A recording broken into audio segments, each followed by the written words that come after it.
অনুমানের থেকেও দ্রুত বাড়ছে বিশ্বের ধনী ব্যক্তিদের সম্পদ, ফলে শিগগিরই 5 জন ট্রিলিয়নিয়ার পাবে বিশ্ব। সাম্প্রতিক এক পূর্বাভাসে এমনই তথ্য উঠে এসেছে।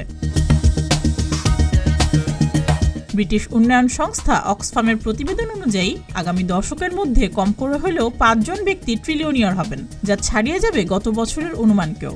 গত বছরের অনুমান ছিল আগামী দশকের মধ্যে 1 জন ট্রিলিয়নিয়ার পাবে বিশ্ব। মার্কিন বাণিজ্য প্রকাশনা ব্লুমবার্গ বিলিয়নিয়ার্স ইন্ডেক্স অনুসারে বর্তমানে বিশ্বের সবচেয়ে ধনী ব্যক্তি বিদ্যুৎ চালিত গাড়ি নির্মাতা কোম্পানি টেসলার প্রধান নির্বাহী ইলন মাস্ক, যার মোট সম্পদের পরিমাণ $44,900 কোটি।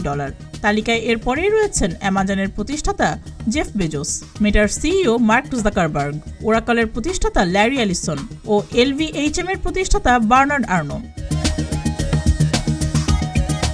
অক্সফামের প্রতিবেদনে আরও উল্লেখ হয়েছে, কেবল 2024 সালেই বিলিয়নিয়ারদের মোট সম্পদ বেড়েছে $2 ট্রিলিয়ন, আর এই বৃদ্ধির পরিমাণ প্রতিদিন প্রায় $570 কোটি সমান, যা আগের বছরের তুলনায় 3 গুণ বেশি।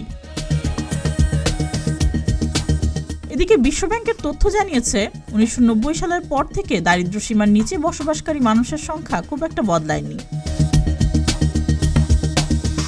এই অর্থনৈতিক বৈষম্য কমিয়ে আনতে বিভিন্ন দেশের সরকারকে পদক্ষেপ নেওয়ার আহ্বান জানিয়েছে অক্সফাম। শীর্ষ 10% মানুষের আয় সবচেয়ে কম আয় করা মানুষের 40% বেশি যেন না হয়, এই আহ্বান জানিয়েছে সংস্থাটি। সুস্মিতা, প্রতিদিনের বাংলাদেশ।